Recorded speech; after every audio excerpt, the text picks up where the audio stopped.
I'm sure you've had a child that you've been so angry with, and yet you still love them.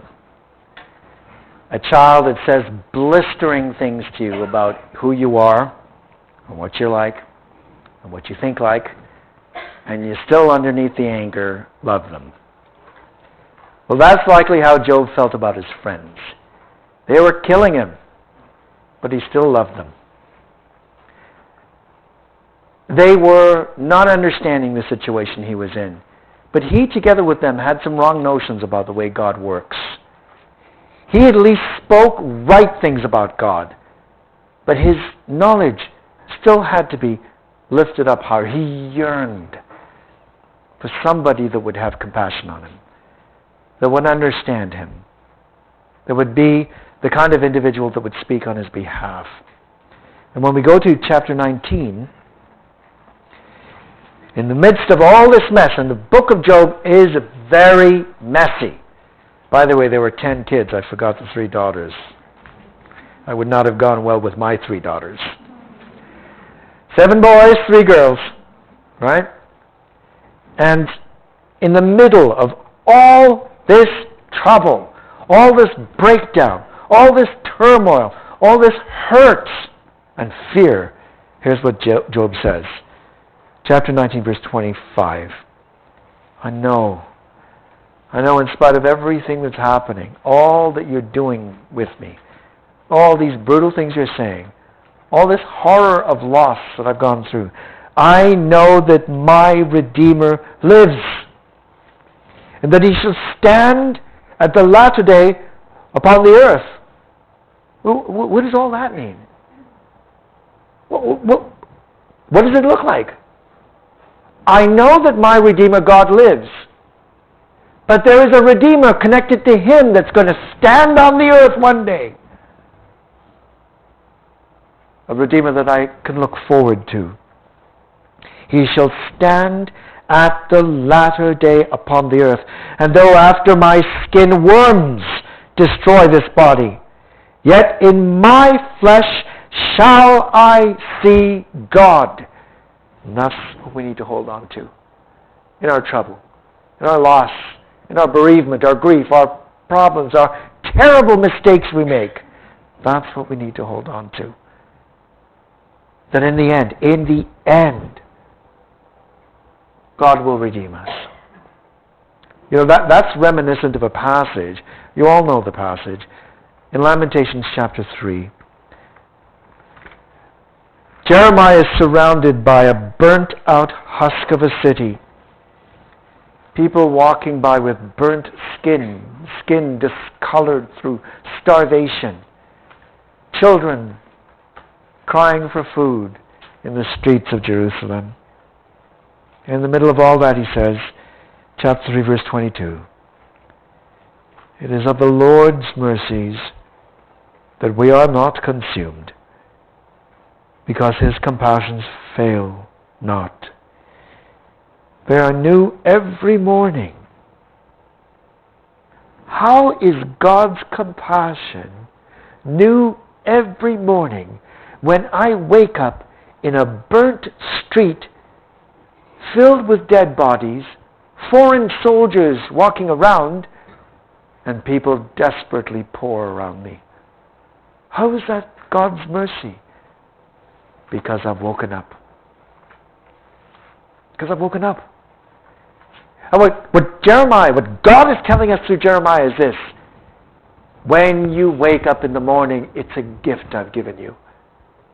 To be able to wake and be alive. To see the sunlight, to see the earth. No matter what condition it's in, that's a gift. That is my mercy to you, because you've got another day to live and to work before me. That's why it's a mercy. Now, when you are an old brother or sister and you wake up in the morning, you feel like that.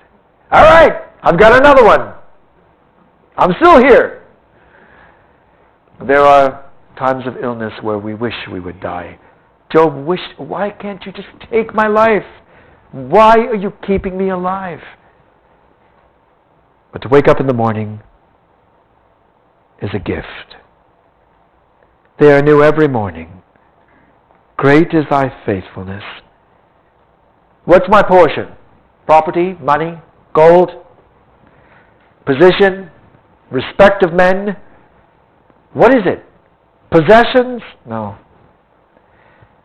The only property I have is Yahweh.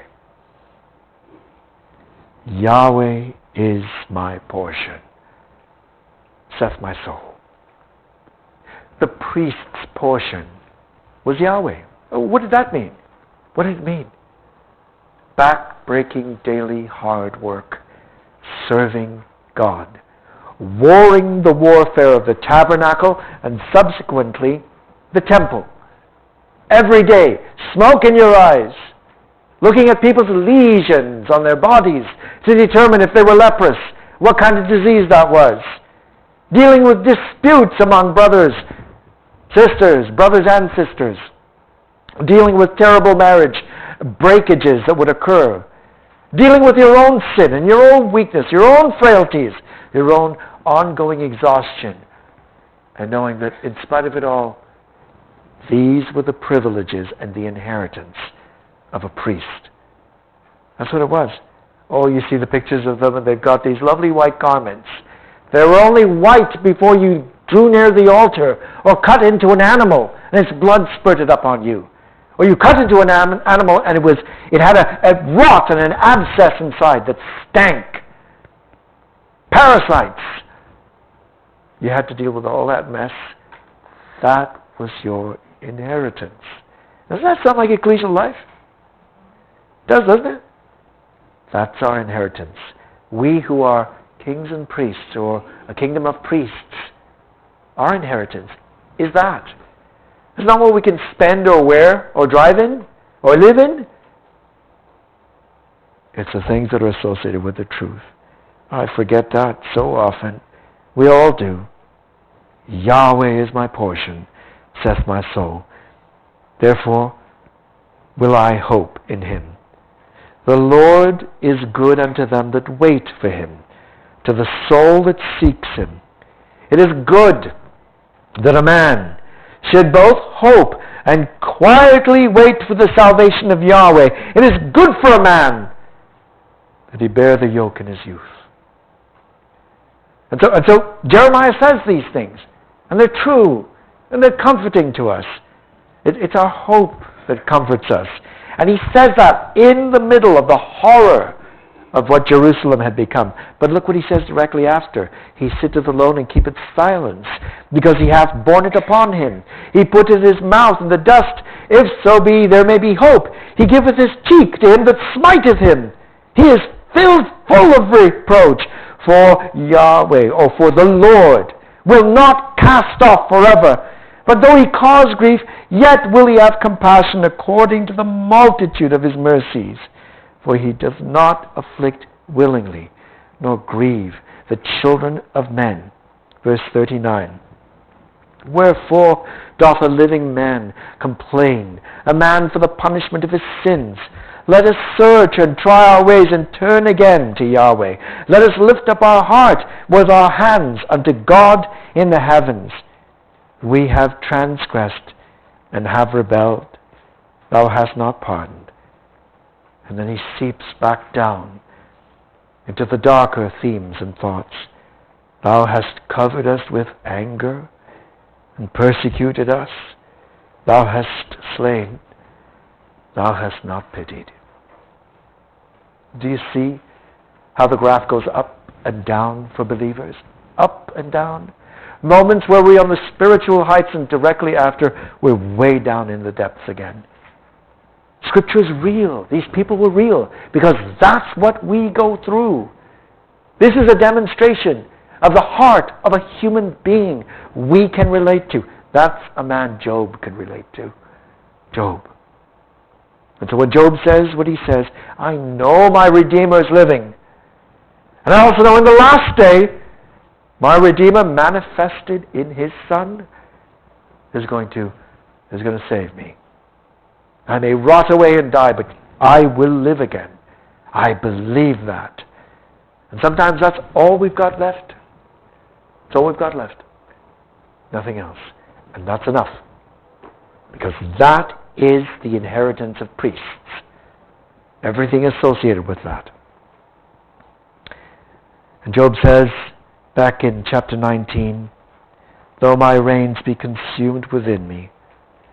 But ye would say, why persecute we him? Or how we will persecute him, seeing that the root of the matter is found in me? Be ye afraid of the sword. He's threatening his brothers with the punishment of the Almighty. Be afraid. Don't think you can sit there and rip me up and not have consequences. You should be afraid of what God will do to you. For wrath bringeth the punishment of the sword, that ye may know there is a judgment. You too are going to be in judgment. You're judging me? You've got me in judgment? You too will be in judgment. You know that. We believe that. So they believed in the judgment. They believed in a Redeemer. They believed that a Redeemer was connected to Yahweh who would bring salvation. You see what they believed in the truth? There's no mention of the promises made to Abraham. But these are descendants who carried with them the truth and held on to it when Israel, many of them, were holding on to the idols of Egypt. Well, Zophar the Naamathite says, nice guy that he is, chapter 20, therefore do my thoughts cause me to answer, and for this I make haste. I have heard the check on my reproach, or the reproach which putteth me to shame. I hear you hitting me, and the spirit of my understanding causeth me to answer. Knowest thou not this of old? Since man was placed upon the earth, that the triumphing of the wicked is short? You've lost everything, haven't you? Your triumph has been short, hasn't it, Job? You lost everything. The triumph of the wicked is short, and the joy of the hypocrite, Revised Version says, the godless is but for a moment. Though his excellency mount up to the heavens. Oh, you were riding high, Job. You were right up there. But look at you now. Look at you now. You want to slap at me? Look at you now. That's him talking to his brother. And you can see it happening. I've been sitting with this stubborn man for 3 months.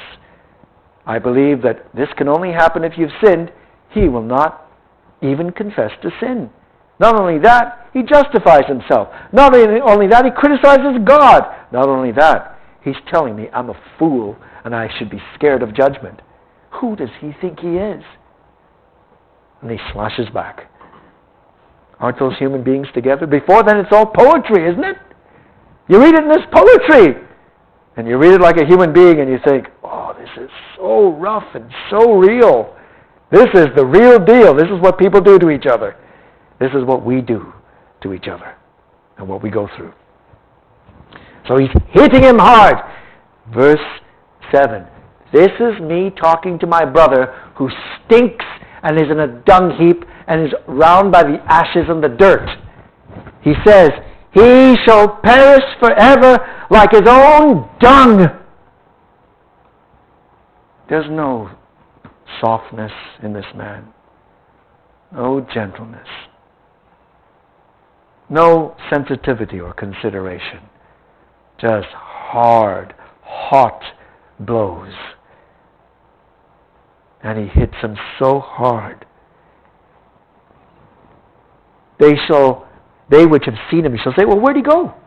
He'll fly away as a dream and shall not be found. Yea, he shall be chased away as a vision of the night.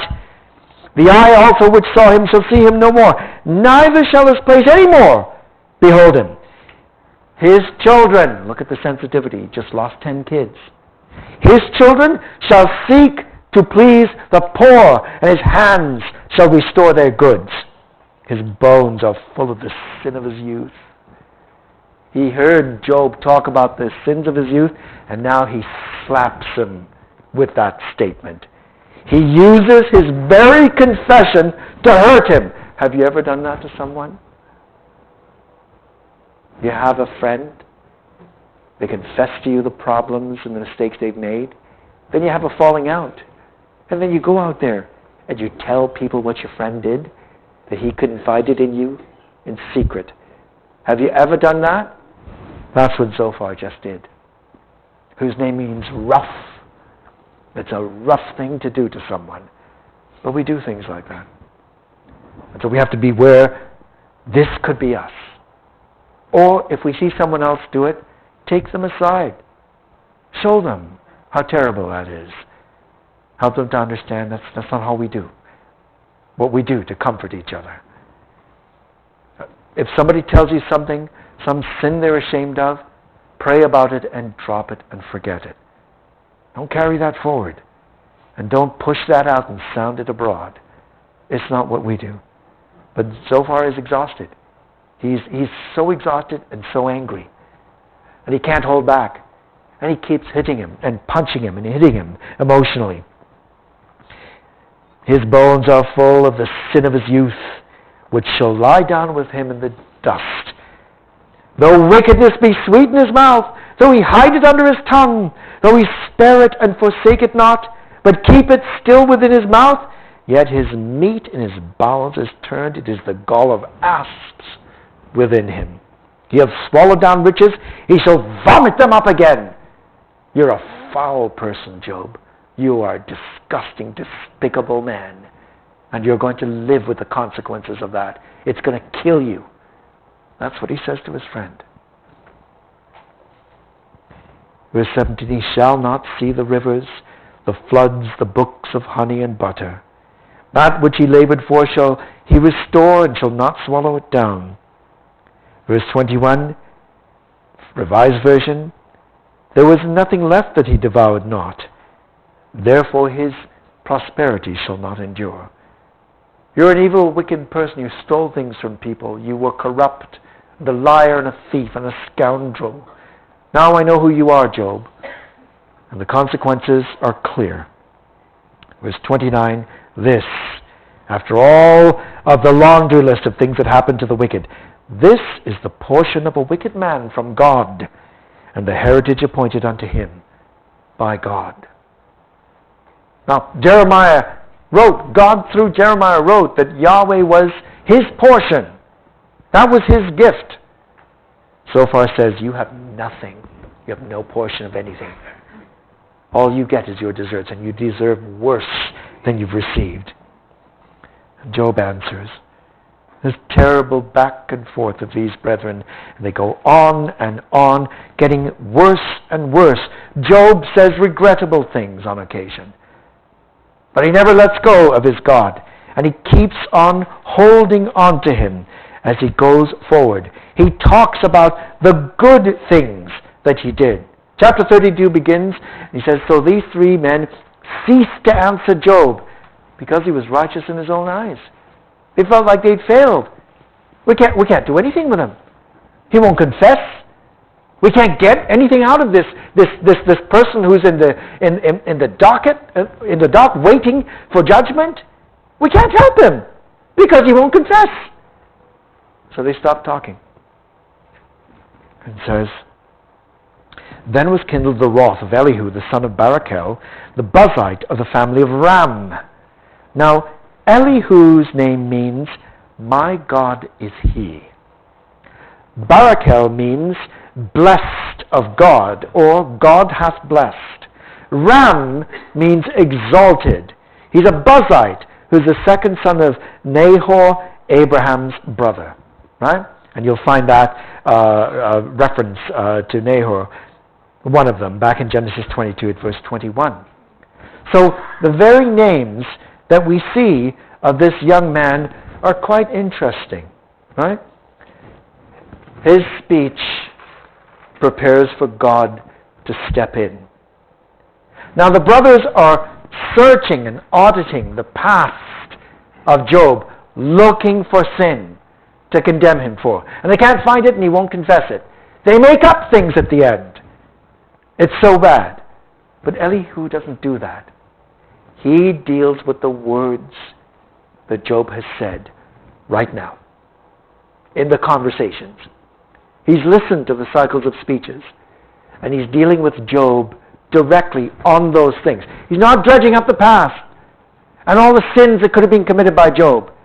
He's dealing with Job's attitude wrong notions, and things that he said that he needs to correct in his thinking. Job doesn't answer and argue with him, which would seem to imply he realizes Elihu is right.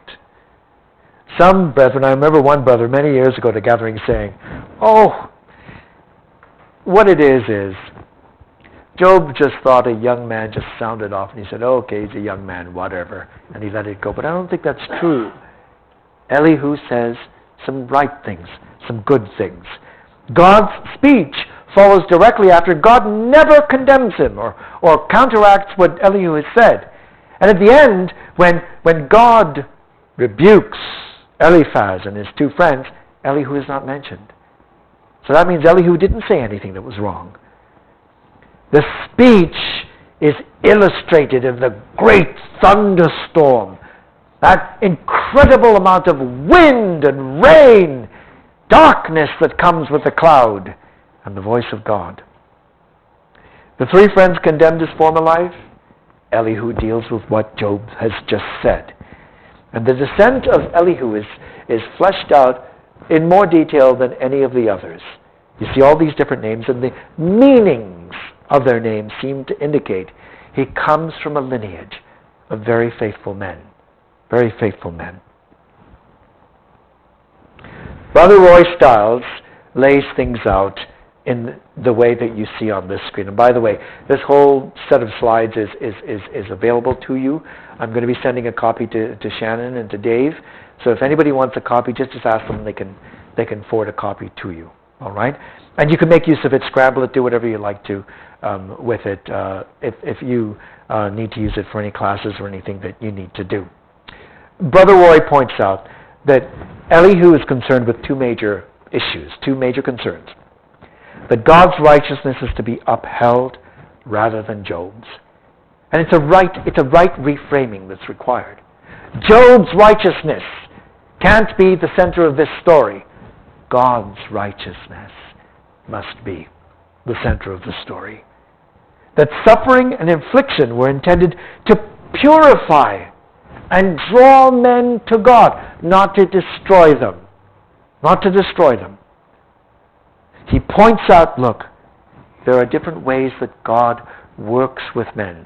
Sometimes he speaks to them. Sometimes he brings tough things into their lives. A brother back home named Bill Perks puts it this way. The whole book of Job summarized. Sometimes God brings things into the lives of ordinary people to turn them into the jewels they need to become for his kingdom. Right? If you've ever had to polish a piece of steel or silver or gold or a gem, it's rough going to get all the things off it that will reveal the jewel in the end. And that's the way it is in our lives. We don't like it. It's never fun. It's never pleasant. But it throws us all on him. It throws us onto the Lord. So Elihu's speech prepared Job for God's final appearance and prevented what might have been a catastrophic protestation, Job claiming, I'm totally innocent before him. So Elihu cuts that off before it happens and speaks to him and appeals to him. And it's arranged that as Elihu is wrapping up, God intervenes and takes over. Now the three brothers had upset him greatly, and frankly, he had upset them based on all the wrong notions about the way things work. The way things work, right? Elihu changes the climate and the content of the conversation and brings it back to the important root of what should be changed, what should be moved in a different direction. And then God steps in because Elihu has prepared the way for him and takes the conversation forward. And so in the structure that Brother Roy sees in the speech, he talks about the fact that Job, according to Elihu, justified himself rather than God. That Job accused God of being his enemy. That Job is striving against God. That God has taken away his judgment. That Job feels it profits a man nothing to delight in God, that Job has spoken without knowledge. And we know that's true, because God himself says that when he starts speaking. Job speaks without knowledge. Job, without wanting to, is rebelling in his attitude against God. And Job's righteousness is more than God's. I'm righteous. God's made a mistake. And that there's no profit in living a life free of terrible sin. Because in the end, if this is what happens, what kind of life is this worth living? And when you are tired and burnt out, and you don't even know how you're going to get through this day, let alone tomorrow, that's how you can feel. Right? So what Elihu said, in essence, is true. He may not have said it perfectly. He may not have said it with complete polish. But what he said, Job needed to hear. And that's why Job doesn't argue with him. He listens to what he says. And he's thinking, sometimes, brother, that rebuke that comes from somebody that loves you is what you need to hear. And you need to listen. Sometimes we don't want to hear it. Who are you to tell me? I know what you did in your life. And yet we need to hear those things. Because sometimes that may be the only person that's going to tell us what we need to hear. They may not tell it to us nice. It may be rough. It might be uncouth. It might be hard and harsh. It might hit you like a stone. But it's what you may need to hear. So Elihu's words didn't coddle Job. Didn't tell him, it's all right, brother. You don't listen to what they said. It's okay. You're good. Everything's fine. He says, no. This is what's wrong. And with surgical precision, he shows Job the source of a problem in his thinking. You are more righteous than God. How is that possible, Job? You can't be more righteous than God. Well, Brother Roy points out that Elihu shows Job that God changes people and works with them through revelation by telling them messages, giving them messages. But he also does it through suffering. Chapter 33, verse 19. This is what Elihu brings out. And he does it also by ransom. That there might be a person which he will use to deliver an individual from terrible, terrible situations. God used the Lord Jesus Christ to deliver us into the hope of being free one day of sin and death and this despicable nature that we bear. One day, all of that will be gone. Can you imagine living an entire day without a single evil or selfish thought or word or action? One day. Not even feeling the urge to do something selfish or wrong. Well, that's what it's going to be like for us. Right? We probably find that as hard to imagine as Adam and Eve found it hard to imagine what human nature would be like before they got it. They couldn't imagine what that was like. But they did know what it was when they sinned. And now we who are sinful, naturally drawn with proneness to sin, we who are accountable to God, accountable based on our knowledge, not on whether we're baptized or not. We understand what it is to be laboring under the weight of human nature, the frailty that comes with sin and with what we're made of. All right, so we're going to look then a little bit at the words of Elihu. We're going to pick it up at chapter 34. I'll just tease you with the next session's title for tomorrow. Elihu answered and said, Hear my words, O ye wise men. Give ear unto me, ye that have knowledge. For the ear trieth words. You're supposed to listen to wisdom and to wise words. As the mouth tasteth meat. Verse 5. Job hath said, I am righteous. God hath taken away my judgment. That's true. That's what Job said. He's not lying. He's not misrepresenting. The others misrepresented, not this man. Should I lie against my right? The Revised Version says, notwithstanding my right, I am accounted a liar. My wound incurable without transgression. I'm going through all this trouble and I haven't done anything wrong. What man is like Job, who drinks up scorning like water, which goes in company with the workers of iniquity, and walks with wicked men? For he hath said, it doesn't profit a man anything to delight himself with God. Now let's work out what that's saying, what that's said and what it's saying. Elihu is not saying that Job has lived a life of wickedness. He's saying, by saying something like this, Job, you are showing yourself to be the kind of man who does those things. That's not who you are. You can't say that. You cannot say it doesn't profit us anything to serve God and to do what's right. But if you do say that, that's the kind of people you're walking with. So he's rebuking him. He's not accusing him. He's not saying you have done this. He's saying that's the attitude of mind you're taking on by saying these things. Therefore hearken unto me, ye men of understanding. Far be it from God that he should do wickedness, and from the Almighty that he should commit iniquity. For the work of a man shall he render unto him, and cause every man to find according to his ways. And so God doesn't do the things that people do. God does not do wickedness. He doesn't do unrighteousness. He's not like people. He interacts with people according to their ways. He's not saying, if you do good, you get good. If you do bad, you get bad. But he does interact with us according to who we are.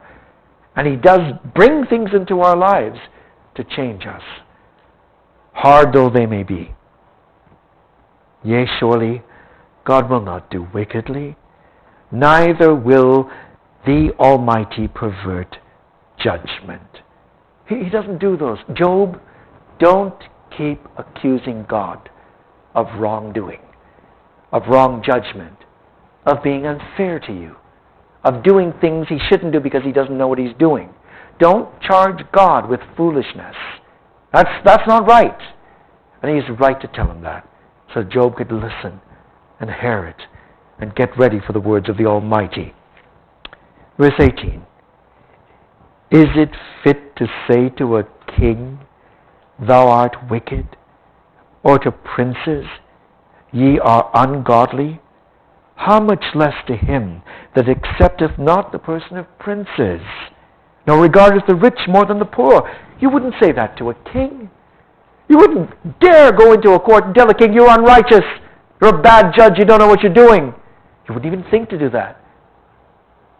How much less should you do that with God? And the message to us is, doesn't matter how bad it looks, God knows what he's doing. God knows what he's doing. Now we're going to talk at some point in time about Behemoth and Leviathan. And I'm going to tell you, I don't believe they're creatures that we can see. There ain't no such critters walking around.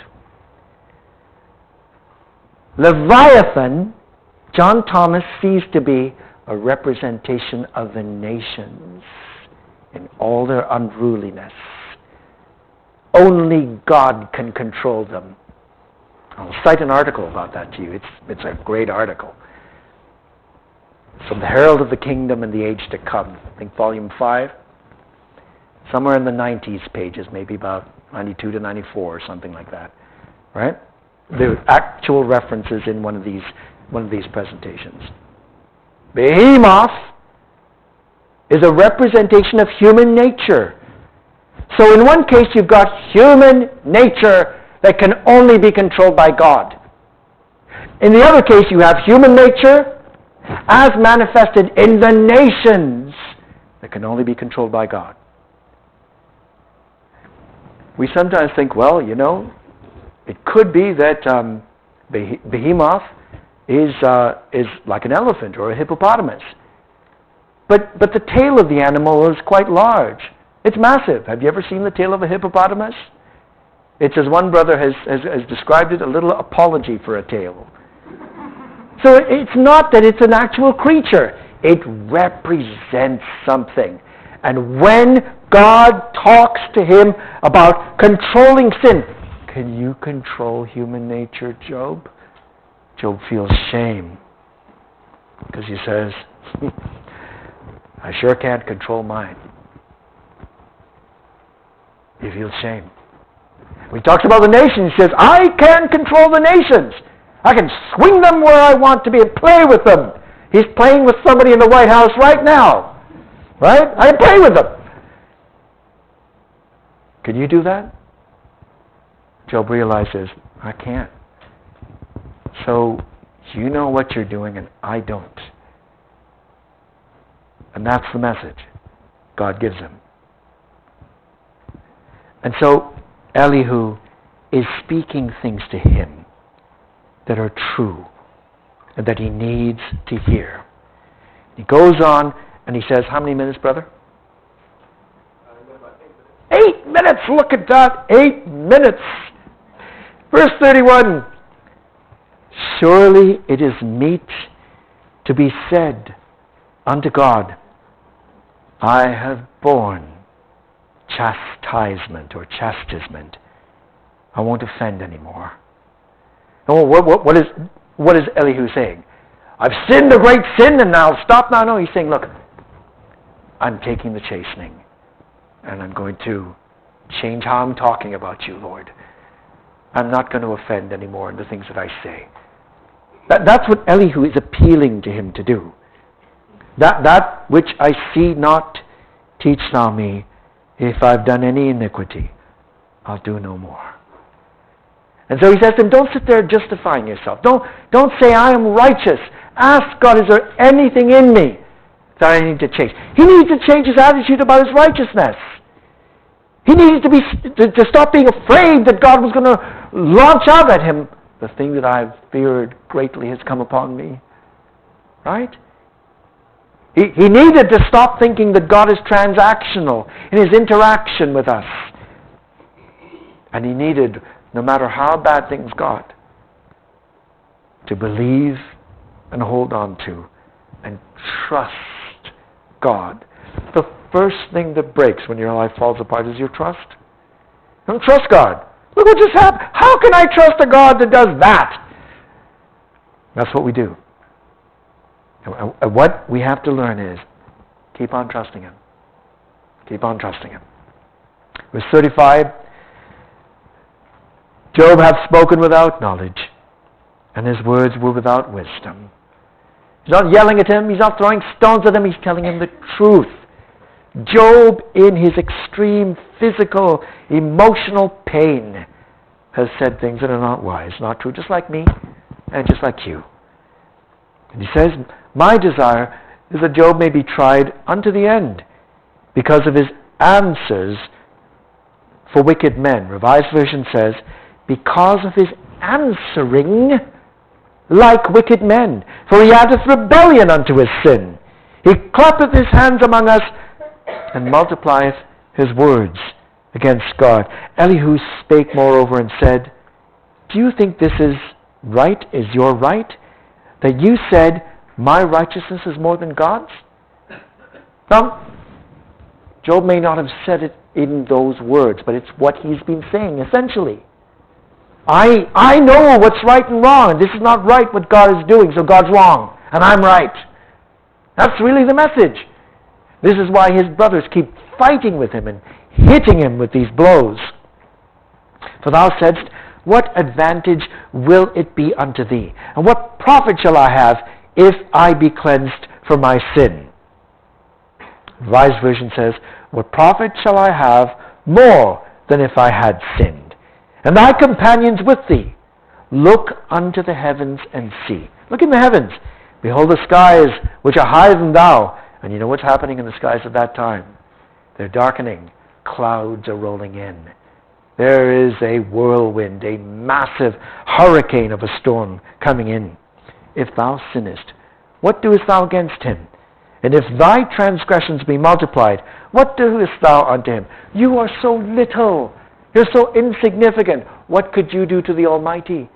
Who do you think you are to argue with and about the Almighty? As if you were his equal. You're forgetting your place, Job, in how you are dealing with God. If you be righteous, what givest thou him? Or what receiveth he of thine hand? Thy wickedness may hurt a man, as thou art, and thy righteousness may profit the Son of Man, by reason of the multitude of oppressions. They make the oppressed to cry. They cry out by reason of the arm of the mighty. But none saith, Where is God my Maker, who giveth songs in the night, who teacheth us more than the beasts of the earth, and maketh us wiser than the fowls of heaven? There they cry, but none giveth answer, because of the pride of evil men. Surely God will not hear their vanity. And what he's saying, and these were subtle men who could understand these things, you're talking like those kinds of people. The wicked of the earth, the violent overthrowers, the oppressors of the poor. That's how you're talking. Now, embedded in that message is, that's not the kind of man you are. Don't talk like that anymore. Stop. Stop launching out at the Almighty. You're not his equal. And you're not a wicked man. Don't do it anymore. He goes on. He says, Surely God will not hear vanity, neither will the Almighty regard it. Although thou sayest, Thou shalt not see him, yet judgment is before him. Therefore, trust thou in him. Trust thou in him. But now, because it is not so, he hath not visited in his anger, yet he knoweth it not in great extremity. Or, neither doth he greatly regard arrogance. God's being merciful to you right now. He's letting you say these things you shouldn't say.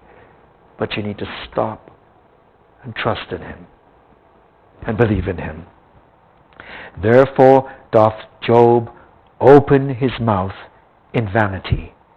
He multiplies words without knowledge.